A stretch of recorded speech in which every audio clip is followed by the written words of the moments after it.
Kalau bolanya diubah oleh orang yang punya kepentingan menunda pemilu, kenapa dilanjutkan pemilu kalau penyelenggara curang? Ya. Makanya kita menduga. Karena berjamaah tadi ya. kan kalau kata Daveri kan. Makanya kita curiga kecurangan berjamaah yang terlalu terbuka seperti ini, jangan-jangan dipakai untuk penundaan pemilu. Bola lambung dan tendangan yang berbeda ya.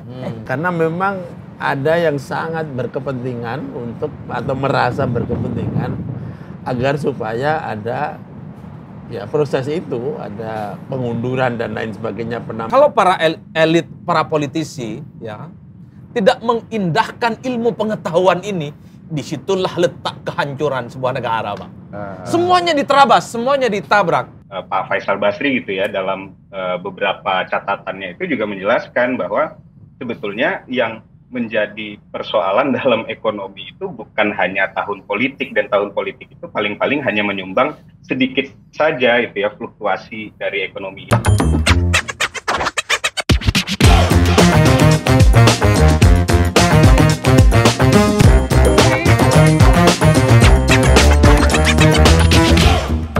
Daveri lah, tadi udah disebutkan ini susah betul sebenarnya secara persyaratan membuat akhirnya karena syaratnya aja ekstrim susah, membuat orang udah kita rental dulu barang ini.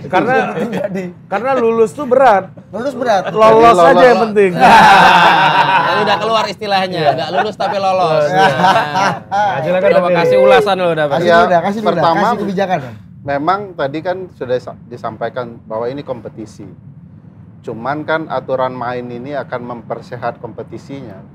Nah masalahnya aturan main dibuat oleh mayoritas. Sehingga aturan mainnya itu selalu menguntungkan mayoritas. Misalnya dalam konteks verifikasi faktual yang menyebabkan hadirnya 17 partai yang akan bertarung di 2024. Itu semua rekayasa partai mayoritas di parlemen. Kenapa disebut rekayasa? Satu, verifikasi faktual mereka tidak perlu ikut lagi, otomatis lulus.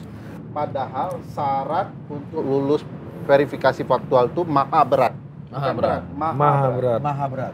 Karena harus ada di 100% provinsi, harus punya kantor nasional, 75% kabupaten kota, dan 50% kecamatan. Maha berat ya? Maha berat. Bahasa untuk partai baru. Bahasa Hasan Rasmi, kalau nggak di backup oligarki susah. Tidak bisa.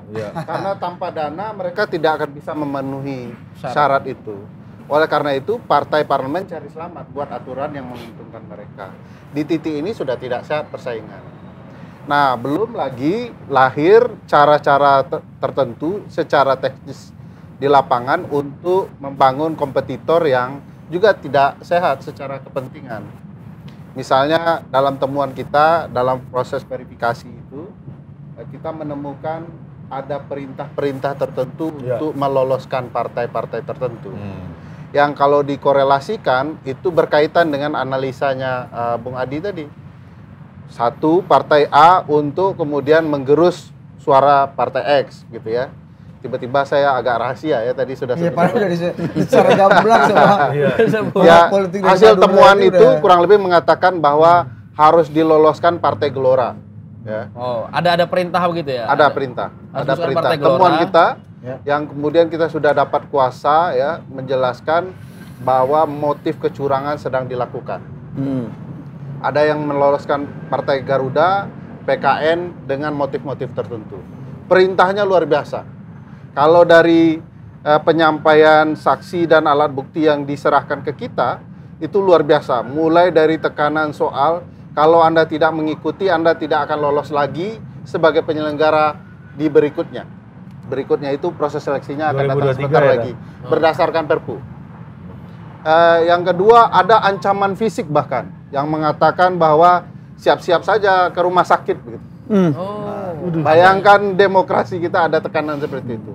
Yang uniknya adalah ada rekaman soal membayangkan bahwa kita ini harus kompak gitu ya. Kalau jangan dilakukan pembusukan dari dalam sendiri. Jadi sama-sama dikumpulkan untuk kompak berbuat jahat gitu ya. Artinya begini, kompetisi yang diimajinasikan dalam ilmu politik dan diharapkan oleh Mas Adi tadi lebih ke faktor yang tidak mungkin terjadi dalam politik Indonesia. Utopi ya? Iya, sangat utopia ya. Dan saya berharap yang sama, minimal kita punya pagar penting yang tidak boleh dilampaui, ya, dilangkahi gitu ya. Jadi walaupun kita membaca bahwa ini pasti adalah permainan politik, yang kita harapkan itu adalah strategi. Jadi kemenangan itu pertarungannya strategi, bukan melabrak aturan. Nah, yang terjadi di partai-partai kita, di penyelenggara kita adalah upaya melabrak aturan dibandingkan membangun strategi agar mereka bisa memenangkan pertarungan. Ini pertanyaan 5W1H yang sangat sederhana untuk Daveri, Koalisi Masyarakat Sipil yang mendapatkan banyak sekali data ya, Dan. Yang pertama, itu kapan dilakukan, siapa kepada siapa, Dan? Perintah-perintah seperti itu. Apakah dilakukan secara parsial dalam hubungan komunikasi dua arah saja atau dalam suatu forum terbuka yang melibatkan juga banyak sekali pihak gitu, Dan? Ya, kurang lebih 3 minggu yang lalu ya kita mulai dapat data pengaduan. Itu sebabnya sekarang kita buka posko pengaduan untuk teman-teman penyelenggara di daerah atau masyarakat sipil yang mengetahui ada proses kecurangan itu. Sebagian besar nama kita masih rahasiakan. Yang penting datanya real, ya, kita simpan. Lalu kemudian dikaitkan dengan beberapa daerah tertentu. Ini menarik karena kalau tidak terpenuhi di beberapa daerah memang banyak partai yang akan mengalami TMS. Jadi ini datanya lumayan lah menurut kita untuk saat ini. Cuman tinggal keberanian penyelenggara di daerah. Karena komposisinya begini, seringkali mereka ditekan. Data misalnya di kita dari kecurangan yang terjadi di satu daerah, kalau komisionernya 5, 4 menekan yang satu. Nah, jadi selalu rata-rata minoritas. Kenapa kita yakin dengan minoritas? Karena dia memberikan data real. Ya, di Sipol itu kapan sebuah partai ditulis TMS, lalu 1 hari kemudian berganti menjadi MS. Pas 1 hari ketika perintah, baik dari KPU Provinsi, KPU RI maupun Sekretariat KPU di pusat. Jadi clear ini ada kejahatan. Cuman kita mau nggak kemudian membongkar ini sama-sama. Yang membuat kita khawatir dan penyelenggara yang melaporkan khawatir adalah kalimat dari Sekretariat KPU RI yang menyatakan Anda ikuti saja. Sebab kita sudah jamin bahwa Bawaslu dan DKPP akan sesuai dengan keinginan kita. Jadi ini kejahatan berjamaah ini. Jadi kalau kita kembali ke situ ya Pak Ferry, perkiraan saya bahwa 17 partai politik ini, susunan ini atau konstelasi ini belum final itu masih mungkin nggak? Kalau dilihat 2019 kan ada 2 partai yang tidak lolos verifikasi faktual, PBB dan PKPI. 1 lolos di Bawaslu, 1 lolos di Petun. Jadi kalau dilihat contoh masih memungkinkan bertambah 1, karena kan ada 9 yang lolos verifikasi administrasi. Nah, di verifikasi faktual 1 tinggal. Saya tidak tahu apa negosiasinya untuk 1 ini ikut lolos ya. Apakah kemudian akan terbongkar kecurangan-kecurangan di Bawaslu atau di Pengadilan Tata Usaha Negara, sehingga mereka diperintahkan diloloskan oleh pengadilan atau oleh Bawaslu. Begitu putusan Bawaslu keluar kan wajib dipatuhi oleh KPU. Nah, ini nggak tahu arahnya. Tapi yang saya lihat sebenarnya kecurangan ini yang mengkhawatirkan begini. Di tahap paling awal proses pemilu saja sudah dilakukan kecurangan terbuka. Bagaimana dengan hasil gitu ya?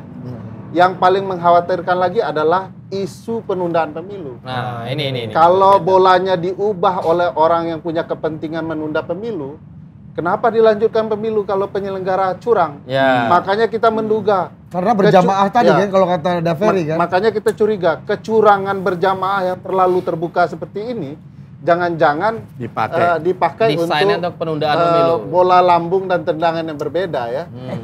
Oleh karena itu kampanye kita begini, perbaiki kecurangan ini, ganti penyelenggara yang bermasalah, lalu pastikan pemilu tepat waktu. Oke. Karena sistemik semua tadi kata Daveri, ini tenang aja kalau kau mau mengadu ke sana udah sama kami gitu kan. Tapi dilakukan secara lebih terbuka ya kalau sekarang. Nah, tadi itu yang menarik bahwa kalau ini dilihat bahwa ini penuh kecurangan, ini kan akhirnya harapannya mungkin ya dari ada pihak-pihak tertentu bilang, udah kotor banget itu, tunda aja pemilunya. Tapi tuntutan masyarakat sipil bukan itu. Ganti aja penyelenggara yang bermasalah, tapi pemilu harus tetap sesuai jadwal. Karena siklus yang harus tetap berulang ya, tapi berkala di otomatis kalau berjamaah kan tahapan ada proses pemutihan, ada proses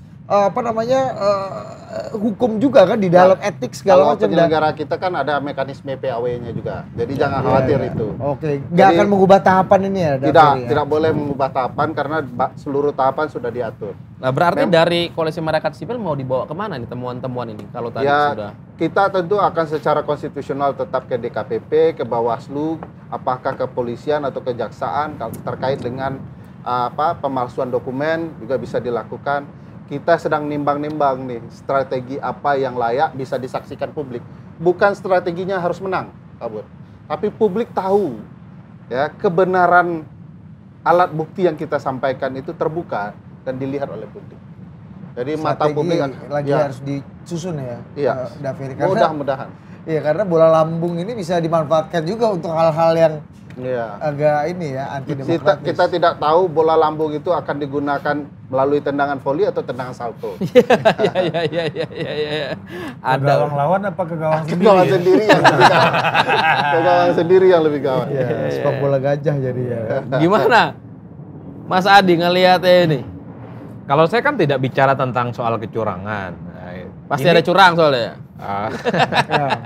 Menanggapi Daveri lah tadi. Ada data-data, ada manipulasi. Ya, tentu pemaksaan sampai ujungnya ada kemungkinan bisa menunda pemilu. Ini tentu sangat mengerikan kalau memang ada desain secara kolektif soal kecurangan ini ya. Makanya kita tunggu ini gerakan revolusioner yang dilakukan oleh Kang Ferry dan kawan-kawan untuk melakukan langkah-langkah hukum tentu saja selain langkah politik. Saya kira langkah politiknya sudah menjadi snowball effect yang luar biasa. Sekarang sehari dua hari ini diskursus publik dijejali oleh asumsi-asumsi bahwa ada intervensi tertentu, partai itu lolos dan tidak bisa lolos. Ada yang tidak memenuhi syarat kemudian tiba-tiba memenuhi syarat. Ini yang sebenarnya ditunggu oleh begitu banyak orang, ditunggu oleh kelompok-kelompok pro-aktivis dan gerakan civil society bahwa KPU yang kita persepsikan sebagai institusi, sebagai manusia setengah dewa, itu tidak benar adanya. Mereka bekerja secara politik, secara partisan. Meski sehari dua hari ini kita juga sering mendengar bantahan-bantahan yang disampaikan oleh teman-teman KPU kan, oh itu tidak benar. Kalaupun toh ada tuduhan tentang intervensi di mana-mana, maka tanyakanlah kepada misalnya KPU provinsi, kabupaten, kota yang bersangkutan. Kan begitu alibi mereka. Betul. Saya kira saut-sautan diskursus ini tidak akan ada habisnya. Maka harus ada gerakan yang lebih agresif melaporkan para, dalam tanda kutip, aktor-aktor intelektual ini pada penegak hukum. Laporkanlah ke polisi, laporkanlah ke jaksa, atau misalnya gunakanlah Bawaslu ataupun DKPP sebagai mekanisme untuk mengontrol kerja KPU. KPU ini bukan institusi malaikat gitu loh Pak. Mereka juga harus dikoreksi dengan mekanisme yang semakin berupa. Tadi saya menyebutkan kenapa misalnya Gelora itu pasti akan menggembos PKS, itu secara politik. Karena irisan pemilihnya sama, iman politik di bawahnya juga sama. Banyak pemilih PKS yang di bawah, yang begitu mengidolakan Fahri Hamzah, yang mengidolakan Anies Mata, itu sampai saat ini masih banyak di PKS. Jadi tanpa dibunyikan sekalipun, tanpa ada upaya-upaya misalnya untuk meloloskan Gelora dalam tanda kutip, orang juga tahu Gelora ini adalah otomatis akan menggembosi PKS. Begitupun dengan PKN ataupun partai yang lainnya. Ini soal irisan pemilih saja. Makanya bagi saya ini pertaruhan bagi demokrasi kita. Itu yang pertama. Yang kedua, saya awalnya cukup hakul yakin Bang ya dan Prof Ikam, ketika ada hingar-bingar hari ini tanggal 14 Februari 2022 akan diumumkan bos. 14 Desember. Hari ini 14 Desember maksud saya. Bayangkan udah 2024. 14 Desember 2022. Sejak siang saya hakul yakin bahwa pastinya para elit di negara ini stop bicara tentang penundaan pemilu, stop bicara tentang pemilu 2024 itu ditinjau ulang. Ini tahapan pemilu sudah berlanjut, Pak. Verifikasi administrasi sudah, verifikasi faktual sudah, pengumuman partai peserta pemilu sudah, dan pengundian nomor urut juga sudah.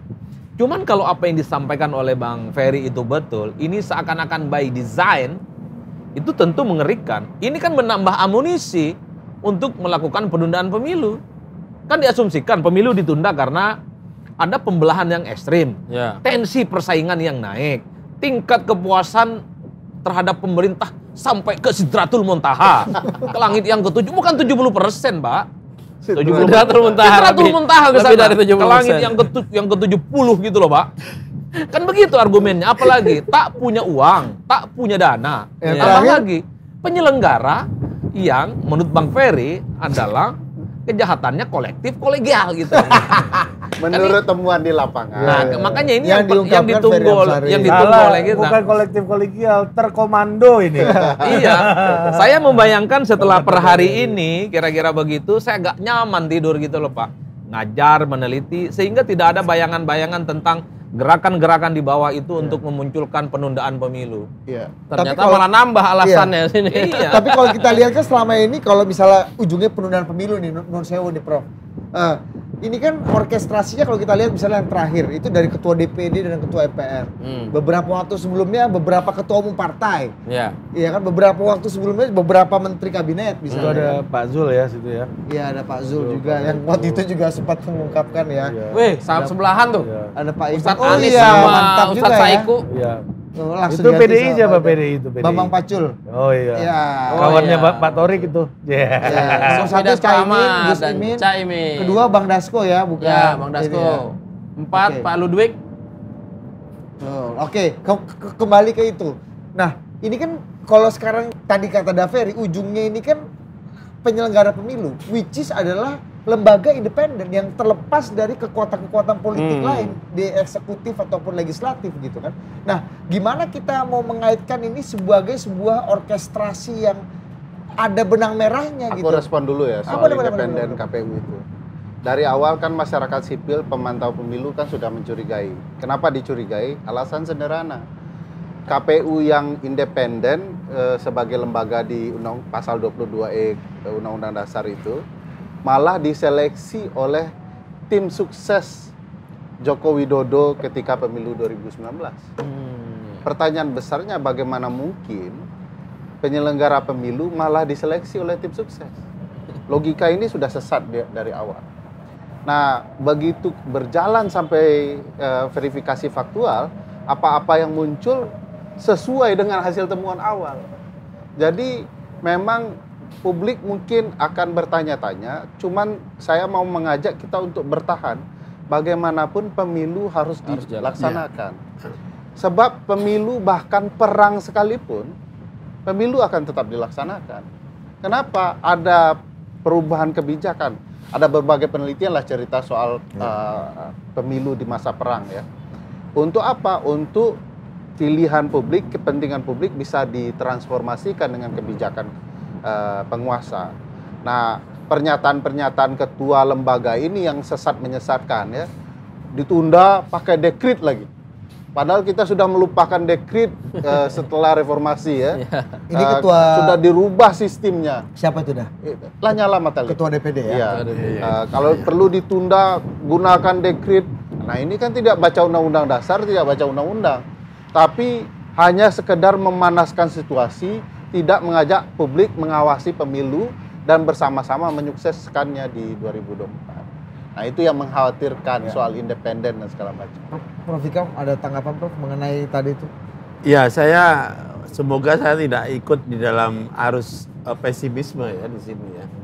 Karena memang kalau dilihat dari apa yang kita diskusikan hari ini, malam ini, dan juga dinamika politik Indonesia yang tidak baik-baik saja itu, memang sangat mudah untuk kemudian melihat semuanya itu memang by design ya, untuk sampai kepada target agar supaya pemilu atau pilpres ini diundur.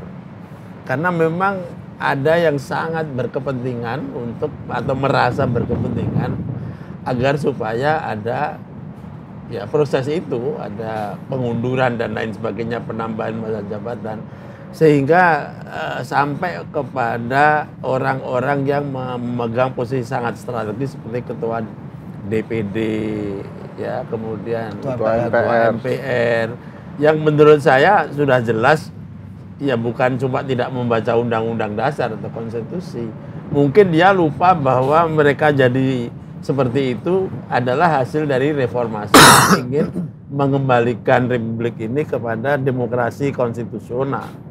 Nah, sementara apapun ujaran yang mereka kemukakan akhir-akhir ini semuanya bertentangan dengan prinsip demokrasi konstitusional. Seperti tadi ada soal dekret, soal apa namanya ketakutan akan ada pemilahan atau pemisahan, dan kemudian ditambah lagi dengan kemungkinan adanya orkestrasi aturan bahkan sampai kepada pembentukan dari penyelenggara pemilu.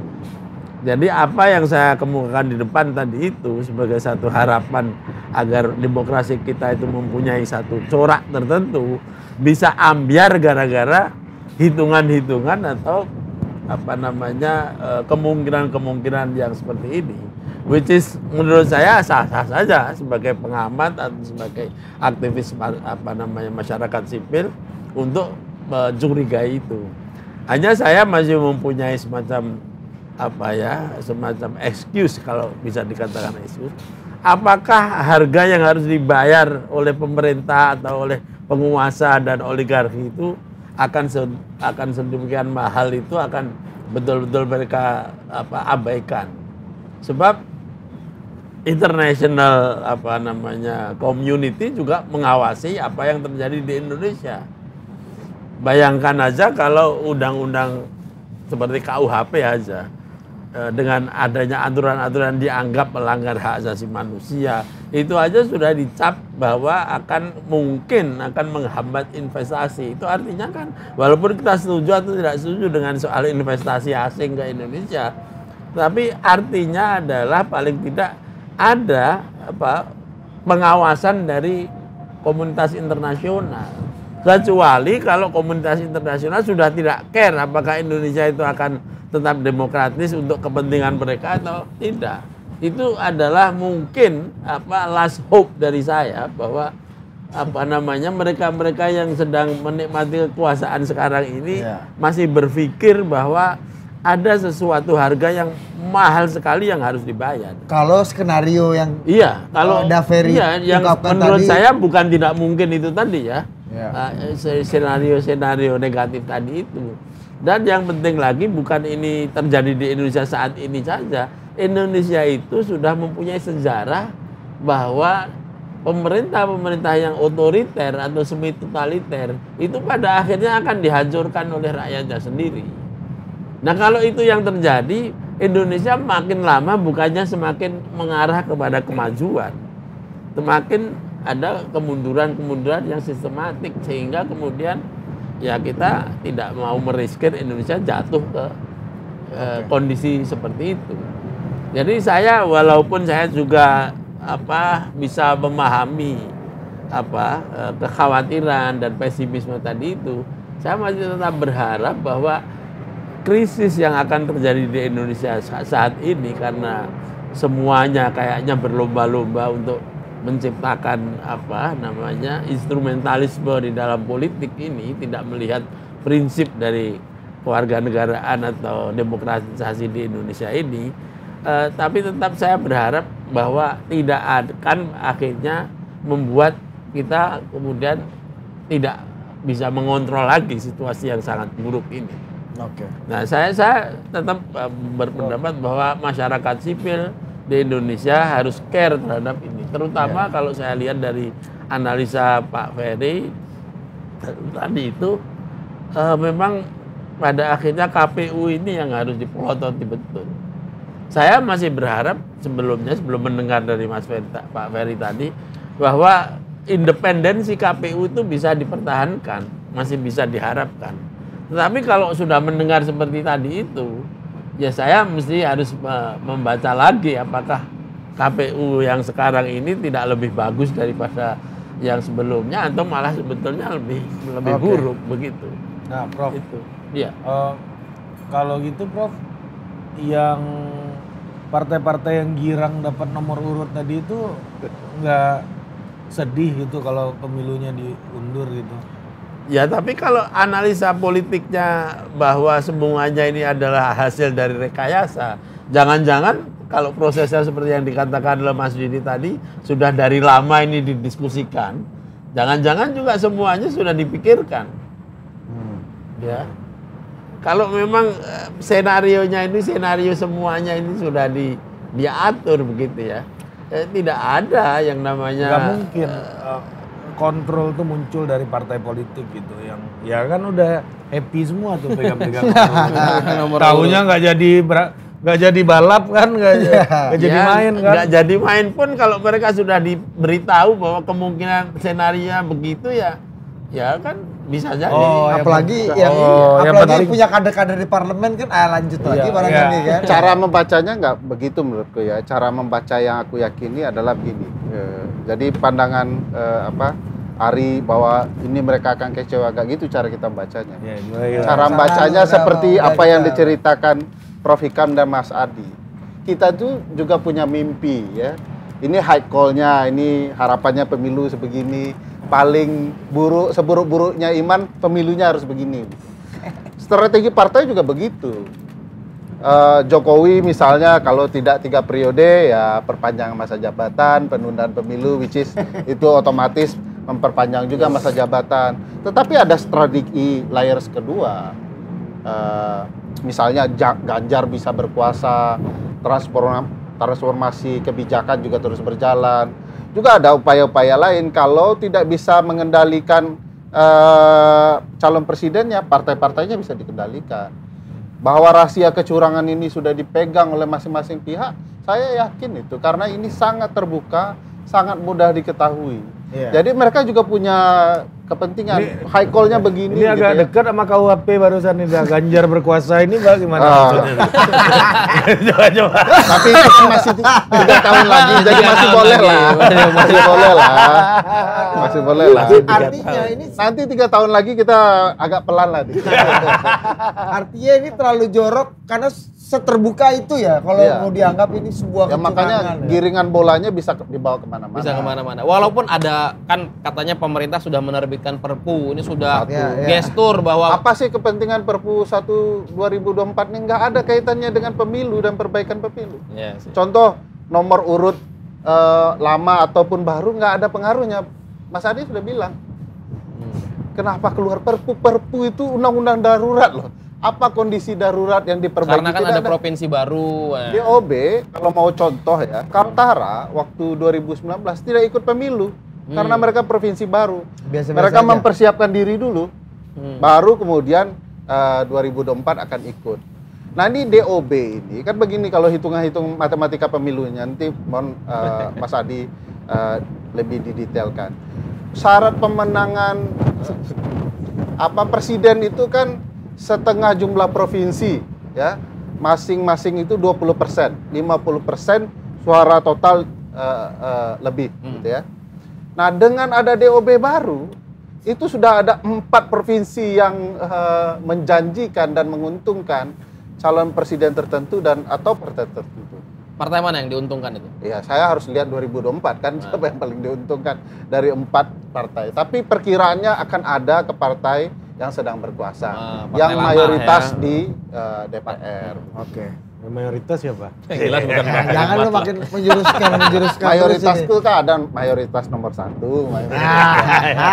Ini makin keras, Daper ngomongnya makin keras angin kita ini. Pertanyaan yang menurut saya penting untuk diajukan. Selama Prof belum tahan, masih tahan karena nggak masuk angin, aman Prof. Iya. Satu pertanyaan penting. Iya, pertanyaan pentingnya itu kenapa semua senario yang more or less negatif ini bisa terjadi ketika kita sudah lebih dari 2 dasawarsa berdemokrasi. Jadi ini kan semua pada akhirnya memperkuat tesis bahwa memang pasca reformasi ini semakin lama bukan semakin demokratis. Semakin terkonsolidasi kalau kita bicara konsolidasi demokrasi. Tapi pada akhirnya malah terbuka berbagai macam kemungkinan akal-akalan sehingga balik seperti yang dikatakan oleh Presiden Václav Havel, as if demokrasi kan. Kita itu punya demokrasi terlihat seolah-olah demokrasi. Kalau bahasa Riza Marang, demokrasi kembang plastik. Ya, ada di reformasi 98 yang terlupa, Prof. Kita buat lembaga baru, kita perbarui konstitusi, aturan main segala macam, tapi kita lupa mereformasi partai politik, Prof.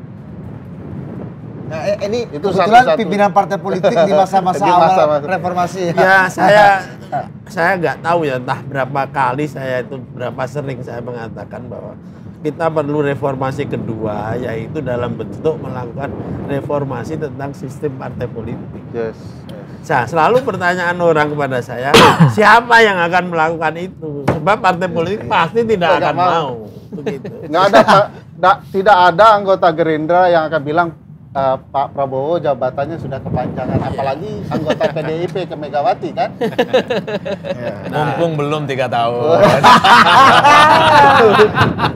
Adi Pra saya kan selalu bahwa ya mungkin kita mempersuasi kekuatan masyarakat sipil, tapi masalahnya kemudian kan udah semakin bengok-bengok. kesini masyarakat sipil ini kan semakin terbelah, Ya. bukan semakin solid.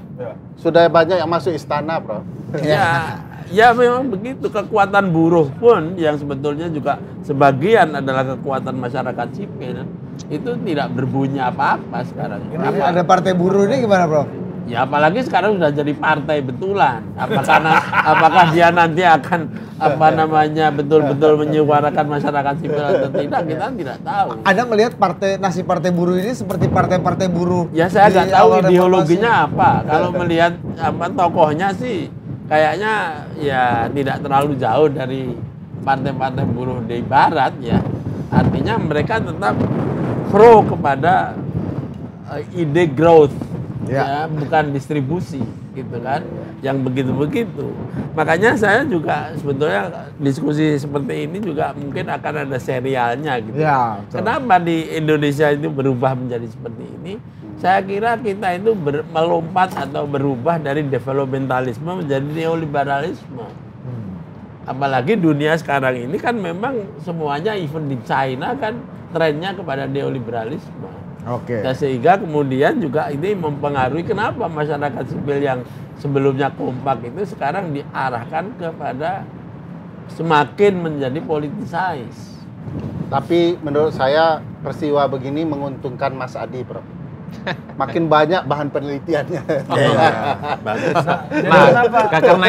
Karena itu saya mau bicara 3 hal yang menurut saya agak sedikit 4 boleh. Iya, nanti saya tambahkan footnote ya.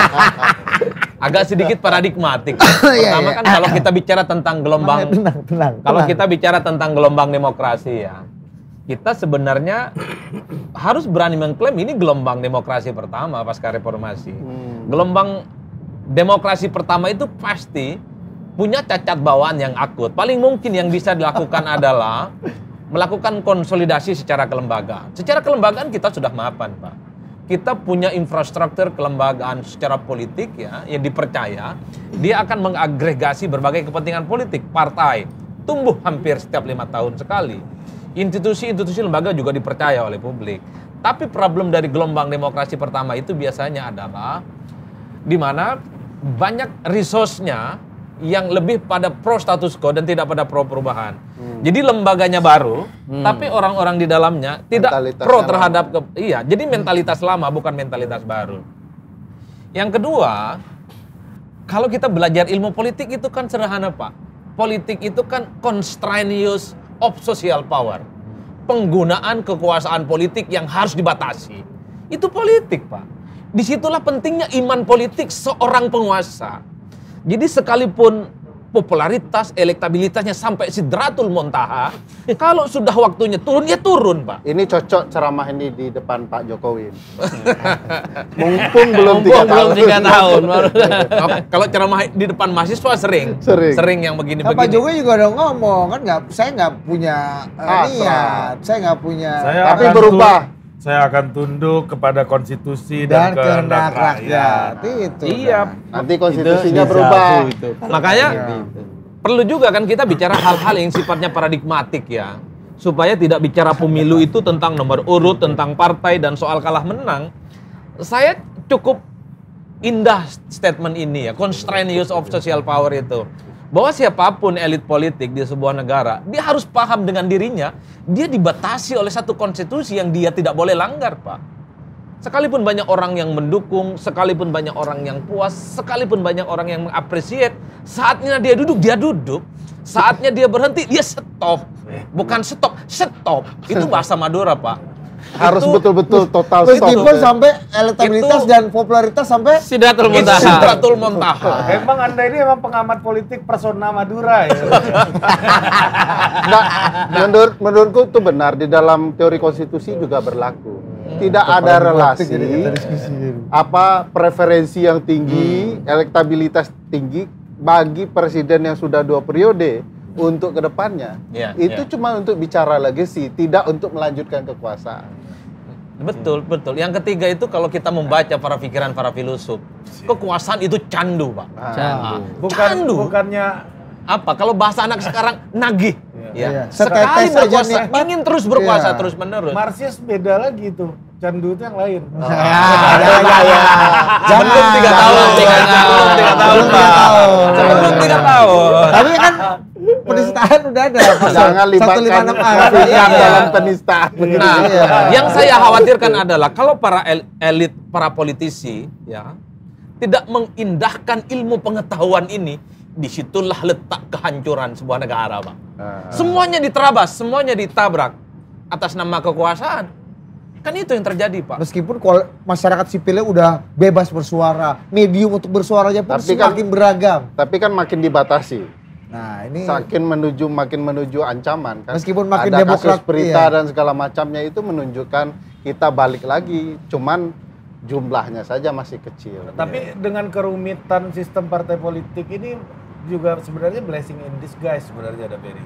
Gimana Kita itu? nggak muncul pemimpin-pemimpin kayak yang populis kayak dia bikin ultra partai, populis deh. bikin partai untuk jadi Partai. presiden. Habis itu partainya mau jadi apa ya terserah, yang penting dia udah jadi presiden gitu. Iya. Ya tapi itu juga riskan, Mas. Artinya mungkin sekarang nggak muncul alternatif, tetapi itu kan sama dengan kita membiarkan terjadi pembusukan.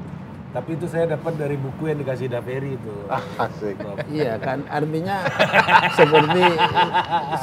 seperti munculnya tirani itu kan begitu. Public virtue. Ya karena tidak ada gerakan dari masyarakat yang mengoreksi dan pemimpinnya memang selalu dapat legitimasi untuk meneruskan kekuasaan tiraninya, maka seolah-olah tidak ada yang namanya alternatif leaders. Tapi kan kalau kata Al-Mukarram Adipra ini tadi kan kekuasaan itu adalah candu, bro. Ya candu kan juga kadang-kadang bisa jadi obat. Kalau ngukurnya tepat itu, morfin itu bisa dipakai untuk painkiller kan? Ya, inilah pentingnya wisdom Wisdom, dalam wisdom. sebuah diskusi ini kan. Jangan Iya kan? kita main haram-haram aja. Iya, Adipra ini kan ya gas kan. Itu sudah ada kode waktu habis. Iya. Kita tidak akan berhenti sampai dengan Piala Dunia kan? Iya. Tapi kita sudah kedatangan nih Mas Kavi dari Perludem. Oh, iya, iya. Ya, dari bagian Cocok ini. koalisi juga. Malam Mas Kavi. Pak Kavi Halo. online. Malam, Halo. Bang. Ah. Nah, Halo malam Mas. gambarnya belum keluar Mas udah Kavi. jam berapa Nah, ini? Mas Nggak siap nih, mohon maaf nih nggak bisa hadir langsung. Aduh. Ya, Ya, ini Enak nih sama Bang kan Ferry. udah diwakili Daveri kan. Sibuk dia. Enggak, Pak. Mas Kavi, kasihlah. Kira ada Kasih lah. pertanyaan dia Langsung ada. kasih lah Mas Kavi dulu lah. Kasih dulu. Kasih dulu barang itu Mas. Udah ngikutin kan tadi Mas Kapi, udah ngikutin kan tadi? Kasih lah. Udah ngikutin ya? Alat bukti Nah, udah itu kasih. Ya, kasih dulu lah alat Baru bukti ngikutin, ini. kan? Ya, coba. Mainkan. Baru ngikutin ini Mainkan, gimana, mainkan. Pak? Ya. Ya udah. Di sini Gimana tadi di pertanyaannya? sini nggak ada tanya-tanya banget, Mas. Nggak ada. Nggak ada tanya banget. Iya. Ikutin samber aja gitu. Iya, kalau kita penting buat tanya, kita akan nanya. Iya. Kalau enggak, Mas ngomong aja yang udah disiapkan. Silakan. Kasih dulu lah alat-alat bukti itu Iya, Mas Kapi alat ya kan. bukti, Nah. temuan-temuan.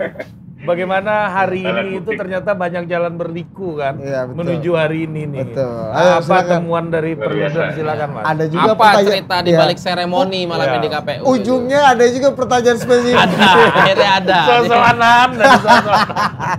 Sorry Mas Kapi, silakan. Ini Anda Itu mungkin bisa ditanya ke Kavi soal Nah, ini Anda nih nanya nih bagus. tim hukum Perludem dan teman-teman kan sudah melayangkan somasi.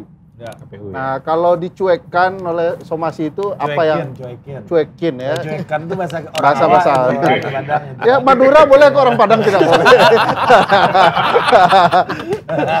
Kayaknya pasti dicuekin sih Bang soalnya.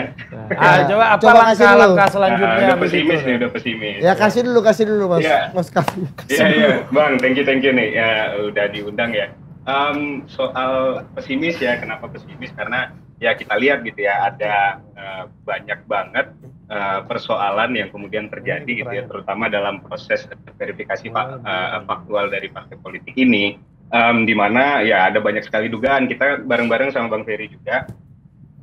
Mungkin tadi udah dijelasin gitu ya sama Bang Ferry ya, terkait dengan apa aja sih sebetulnya dugaan yang ada di dalam proses verifikasi faktual parpol itu. Banyak juga teman-teman penyelenggara di daerah misalnya itu menyampaikan kepada kita persoalan-persoalan, misalnya ada kecurangan, ada intimidasi gitu ya, yang watak-watak seperti itu yang akhirnya bikin kita ya jadinya pesimis juga gitu terkait dengan somasi ini. Walaupun kemudian tetap ada upaya-upaya hukum lainnya kan, karena nggak cuma somasi gitu ya. Mungkin itu dulu Bang. Misalnya Kak, dengan pesimisme ini bakal lanjut terus nggak ini? Apa langkah-langkah selanjutnya nih? Ini juga nih lanjut terusnya apa dulu nih? sama juga Apakah begitu. prosesnya atau bahkan pemilunya nih? Karena kita Itu dua-duanya aja Nah, prosesnya kasih dulu. boleh. Ya, dua-duanya udah untuk Iya. ada pertanyaan ini, nggak usah Iya. dipertajam lagi. Kasih Iya. dulu Mas Kapi kan. ini bukan Kita adu agak perspektif takut ya, nanya, adu kan? provokatif ini. Ya, Anda harus tahu ini Ini kita agak- ini melindungi diri kita Iya. sendiri Mas Kapi. Iya. Tolong. Iya, ini udah Ferry Saya udah juga sedang ingetin nih melindungi KUHP, diri saya. KUHP kata Ferry tadi Iya. kan. Silakanlah Mas, daripada kita yang dianggap menyulut kan. Ya kasih dulu Mas, kasih dulu Mas Kapi. Iya, kemarin kan soalnya udah mulai diwacanakan lagi tuh sama Bang Sud kan. Soal apa namanya penundaan, banyak banget kan alasan-alasan, misalnya soal ekonomi ini kita masih lagi bertumbuh nih, jangan dipolitikin dulu karena namanya politik itu bakal merusak ekonomi, tahun-tahun politik itu bakal merusak ekonomi. Padahal kalau misalnya Pak Faisal Basri gitu ya, dalam beberapa catatannya itu juga menjelaskan bahwa sebetulnya yang menjadi persoalan dalam ekonomi itu bukan hanya tahun politik, dan tahun politik itu paling-paling hanya menyumbang sedikit saja itu ya fluktuasi dari ekonomi itu. Nah, itu yang kemudian jadi catatan kita juga Bang, karena ada banyak sekali asumsi-asumsi gitu ya yang kemudian ingin menunda pemilu gitu. Dan sayangnya juga yang kita khawatirkan kalau mungkin obrolannya cuma di obrolan warung kopi gitu ya, kita aja ngomongin penundaan pemilu, ini pemilu ditunda nih segala macam. Saya rasa sih nggak ada kekhawatiran yang berlebih gitu, tetapi kemudian yang mewacanakan ini kan tokoh-tokoh publik gitu ya, orang-orang yang punya kuasa gitu, ada menteri, ada anggota DPR yang memang mereka dengan sangat mudah bisa juga tuh untuk menunda pemilu. Dengan sangat gampangnya kan mereka bisa ubah konstitusi misalnya gitu kan, hanya butuh 2/3 orang kemudian di DPR itu untuk menyepakati perubahan konstitusi. Nah itu yang kemudian juga menjadi kekhawatiran kita. Dan satu lagi soal penundaan pemilu ini, kenapa ini penting untuk jadi catatan, karena bukan hanya soal bagaimana penyelenggaraan pemilu kita gitu ya, tetapi juga gimana prinsip-prinsip pemilu itu bakal bakal rusak seperti itu. Secara universal kan dipahami bahwa pemilu itu salah satu hal yang dipahami secara universal itu kan soal dia itu selain harus mengikuti prinsip luber jurdil itu tadi atau free and fair election secara universal gitu ya, tetapi juga harus periodik gitu. Jadi periodisasi pemilu ini yang juga dijamin. Ketika misalnya penundaan pemilu 3 tahun 27 kita bakal milih lagi, pemilu lagi, nah itu kan jadi bahaya gitu dan bakal yang rusak pembangunan demokrasi yang kita upayakan pasca reformasi ini. Nih Mas, kalau misalnya pemilu bisa ditunda Mas, ya nanti bisa yang lain-lain lagi bisa dikerjakan juga ya artinya ya. Artinya batas thresholdnya udah lewat. Udah lewat. Ya. Threshold kebahayaan dan kekhawatirannya udah lewat. Oh bisa nih. Ya kan? Kalau saya tanya Anda bisa nggak Mas? Boleh dong. Oh boleh. Tanya di sini Bro, boleh atau enggak ya Bro? Moderatornya ini loh. Sebetulnya saya ingin melanjutkan pertanyaan dia ini. Kalau omongan ketua DPR seperti kayak begitu, atau ketua DPD, ketua MPR seperti itu. Mbak Puan nggak pernah ngomong gitu. Nggak pernah. Mbak Puan mantap. Apakah itu tidak terlalu self-serving ya? Artinya hanya melihat kepentingan dia sendiri.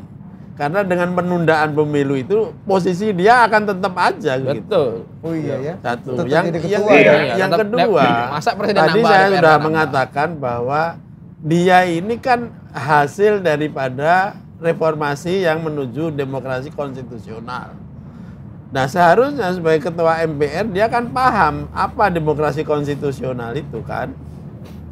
Nah kalau ketua MPR aja nggak paham tentang konstitusi itu menurut Anda bagaimana kita mempertanggungjawabkan? Mantap juga nih, kritik lewat posisi pertanyaan seperti bos. itu? Ini emang walaupun masih 3 tahun lagi nih jurusnya udah aman banget bos.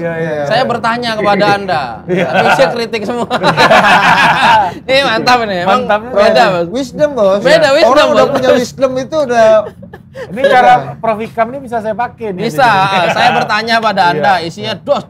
Ya saya bertanya kalau presiden ingin memperpanjang masa bertanya. Silakan Mas. Masa. Iya, bener banget karena kalau kita lihat gitu ya, penundaan pemilu itu kan bakal memberikan keuntungan orang-orang yang sekarang menduduki jabatan-jabatan politik hari ini gitu ya. Artinya mereka nggak perlu cari duit lagi karena kita tahu politik itu kan mahal hari ini gitu ya.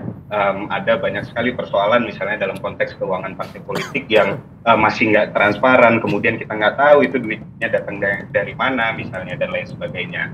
Kemudian juga ada misalnya fenomena klientelisme gitu ya, hubungan antara politisi sebagai patron dan juga misalnya pengusaha-pengusaha nakal gitu ya sebagai kliennya, yang dimana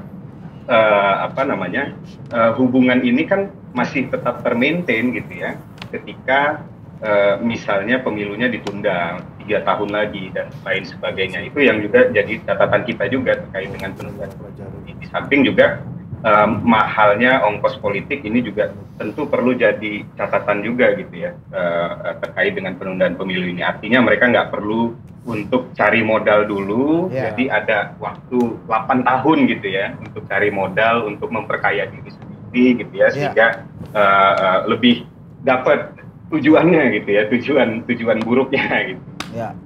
Kalau setahu saya sih, saya pernah belajar ilmu politik itu nggak ada urusannya. Ini pertanyaan atau pernyataan nih, Bro? Iya, pertanyaan dan pernyataan. Cuma ingin justifikasi aja dari beliau. Setahu saya dalam pelajaran ilmu politik itu demokrasi nggak ada urusannya dengan perlunya membayar atau perlunya membiayai dan lain sebagainya. Bahkan tidak diperlukan orang yang mempunyai hak memilih itu harus punya uang dulu atau pinter dulu. Nggak ada itu. Kalau nggak salah. Mungkin saya masuk kelas yang keliru atau gimana sekarang ini. Ini kayak ujian disertasi. Iya. Ayo lo Mas Kaffi. Saya lagi nulis disertasi di uji nih. Jadi ini deg-degan ini. Benar Pak. Memang seharusnya kan gitu. Seharusnya kita punya politik itu kan terlepas dari soal kekuatan akses finansial dan lain sebagainya gitu. Tapi hari ini makanya tadi kan Pak Ikam gitu ya menyampaikan soal self serving itu tadi gitu ya, yang saya kira itu kalau mau dilihat hubungannya itu self serving itu kenapa kemudian dia berusaha untuk melayani dirinya sendiri gitu ya. Itu ya tadi kita punya fenomena politik uang yang tinggi, kita punya fenomena mahalnya ongkos biaya politik yang tinggi, sehingga ya salah satu alasannya kalau kita jadi catatan kita terkait dengan penundaan pemilu ini ya Salah satunya adalah soal ongkos politik yang mereka harus cari lagi itu kalau misalnya pemilunya cuma 5 tahun. Siap. Itu yang Nah, paling itu yang berusaha kita cegah gitu. Ya, itu yang paling real ya Mas Kavi ya. Oke Mas Kavi, terima kasih. Saya harus potong dan harus tutup diskusi kita malam hari ini. Kalau tidak ditutup, Maroko yang nonton kita nanti. Bukan kita yang nonton mereka. Betul. Kami minta tutup oleh Al Mukarram, pengamat politik yang terkenal dengan pepatahnya apa? Ini lagi. Pakistan. India. Tapi boleh nggak saya tanya Mas Adi? Boleh. Apa pendapatnya Prancis Maroko nanti? Ya, Disampaikan ditutup banget tadi, penutupan sekali itu. Iya, coba Saya silakan ditutup. bias sosiologis. Belum. Ditutup oleh pengamat politik yang terkenal dengan pepatahnya apa? janganlah engkau tangisi susu yang tertumpah. Ya, dan menurut Adi Pray ini kalau bicara ongkos politik pemilu yang mahal, kalau ingin efisien pakailah konsultan politik. Ya. Dan juga ini kita akan menonton nanti malam Maroko, Din. Ya. Bersama Prancis. Maroko ini adalah salah satu negara yang menerima pengunjung Indonesia bebas visa, Din. Nah. Ya, jadi inilah berkah mereka sampai semifinal nih. Wah, Anda udah mengarahkan dukungan ya, udah mengarahkan dukungan ya. Kita bebas visa ke Maroko. Dan Maroko ini, apakah kemenangan Maroko berimpact pada elektabilitas? Enggak ada. Jangan. Ini katanya mau nutup, iya. panjang. Silakan Bung Adi Pray. Ditutup dengan sayun-nya itu. Dan prediksi Prancis Maroko. Ya, pertama sebenarnya saya cukup optimis dengan tahapan-tahapan pemilu yang sudah dilakukan oleh teman-teman KPU dan antusiasme pada level partai politik ya. Saya sudah berpikir mulai malam ini itu sudah tidur nyenyak, terutama setelah Argentina menghantam Kroasia semalam 3-0. Dan per hari ini seakan-akan meyakinkan bahwa sudah tidak akan ada lagi wacana-wacana tentang penundaan pemilu ya, dan seterusnya. Tapi apa yang disampaikan oleh Bang Ferry, kemudian Prof. Hikam, bahwa sangat mungkin dugaan kecurangan soal verifikasi faktual akan semakin mendebalkan amunisi untuk melakukan penundaan pemilu. Jadi tidur nyenyak saya yang sudah saya bayangkan mulai malam hari ini terganggu. Itu terganggu betul. Itu terganggu betul. Yang kedua, maka rusaklah demokrasi kita karena kredibilitas dan kepercayaan penyelenggara pemilu yang kita tahu adalah sebagai satu-satunya lembaga yang dipercaya secara konstitusional untuk menyelenggarakan pemilu, nyatanya tidak independen dan tidak profesional. Dia partisan dan genit untuk cawe-cawe untuk urusan politik elektoral. Yang ketiga, kita ingin mengapresiasi tema diskusi malam hari ini. Selamat datang para petarung, ya kan? Nah, namanya pertarungan, Mbak, jangan seperti Kroasia, terlampau baik Argentina. Tak ada sliding ke Messi, makanya 3-0. Partai-partai politik baru, kalau mau lolos ambang batas parlemen, ya memang harus banyak tikungannya, harus bikin kegaduhan dan kegimikan. Kenapa tikungan tadi itu? Ya kan suka nikung partai-partai. Karena kalau tidak ada dinamika, tentu yang diuntungkan adalah partai-partai politik yang saat ini lolos ke Senayan. Kalau trek lurus terus ya Betul. kan? Kayak sirkuit Sentul ini agak ini kan mudah ya? Ibarat lari cepat. Partai politik yang sudah lolos ke parlemen, mereka tinggal baca doa, Pak. Lolos kembali di 2024. Amin. Sementara partai politik yang baru hari ini ditetapkan sebagai peserta pemilu, itu masih komat kamit baca doa bagaimana cara berlari, Pak. Amin. Nah, itu yang repot. Jadi sebenarnya narasi bahwa politik adem ayem tidak ada persaingan dalam banyak hal ini menguntungkan kelompok-kelompok lama dan merugikan kelompok-kelompok baru. Pemilu adalah tempat berkelahi, pemilu adalah tempat bersaing. Dan yang paling penting adalah saya berharap kepada poros perubahan politik. Bukan hanya jargon dong. Mulai Januari 2023 harus mulai satu. Kalau mereka berkuasa, hapus ambang batas presiden 20%. Kalau itu yang dilakukan, alamak Jang, gampang sekali kita mendukungnya. Tapi kalau itu tidak dilakukan, apa gunanya? Sampaikan juga bahwa calon independen pun juga boleh maju pilpres. Seperti di negara-negara yang lain. Kalau dalam level pilkada, calon independen boleh. Kenapa pilpres dan pileg tak boleh, Pak? Sekalian aja calon independen yang tidak berpartai itu juga bisa menjadi pejabat publik. Karena kalau kita diiris secara sederhana, baik buruknya negara kita ini adalah tergantung bagaimana partai politik, Pak. Betul. Kalau partai politik menghendaki kun fayakun besok selesai barang. Cuman problemnya adalah kalau semua komposisi pejabat publik, pengambilan kebijakan diambil oleh elit-elit dari partai, kita sampai nangis-nangis darah sekalipun, berharap ada perbaikan apapun itu tidak akan terjadi. Ambang batas presiden 20%, parliamentary threshold dikurangi, calon independen di pemilu dan pileg juga tidak akan didengarkan. Maka salah satu cara mengubah negara ini adalah poros perubahan politik itu. Problemnya adalah berani tidak. Kan gitu, Pak. Kalau poros perubahan kita sebut berhadapan-hadapan dengan Jokowi, mestinya diamini. Bukan malah kita dimusuhi, dianggap pengadu domba. Padahal kita berharap betul dari poros perubahan politik. Agak curhat ini. Harusnya Bang Zulfan itu dapat award ya, apresiasi ya. Bang Zulfan Bang Zulfan dan kawan-kawannya gitu, Pak. Karena kalau kita bicara tentang poros perubahan itu berhadapan-hadapan dengan Jokowi, kita dianggap provokator. Padahal kita berharap betul dari poros perubahan politik, semua regulasi, semua kebijakan, semua rekrutmen yang selama ini parti sentris itu bisa dirembak total, Pak. Inilah era gelombang demokrasi kedua akan datang di Indonesia. Ya, nah, itu. Ya, mari kita doakan semoga Bang Zulfan Lindan tetap berjuang. Amin. Amin. Soal Amin Rais tadi gimana? Kritik dan usaha Amin Rais terakhir itu tadi. Ya, terakhir. Ya memang Pak Amin tuh begitu, Pak. Tabiat politiknya. Cuman selesai di situ saja Pak Amin itu. Tidak ada langkah-langkah lanjutan yang kemudian dibuat sebagai sebuah gebrakan politik sebagai pembuktian dari apa yang disampaikan. Pak Amin ini kan orator, retorikanya bagus. Tapi sekali lagi hanya selesai pada wacana dan diskursus. Tidak selesai pada gerakan-gerakan politik. Kalau memang teman-teman partai umat merasa dikriminalisasi, merasa didolimi, banyak cara yang bisa mereka lakukan. Ada yang konvensional dan inkonvensional. Yang konvensional laporkan ke Bawaslu dan di KPP. Bisa laporkan ke Kejaksaan dan Kepolisian. Kalau tak mau begitu, demo aja terus di KPU. Toh dijamin oleh undang-undang demo. Demo aja terus, Pak, sampai tuntas, setuntas-tuntasnya. Kan itu saja. Oke. Ketimbang selalu mengutuk kegelapan, mulailah nyalakan lilin. Kan kira-kira begitu, Pak. Oke, sampai jumpa minggu depan di Adu Perspektif lagi. Dah. Adios.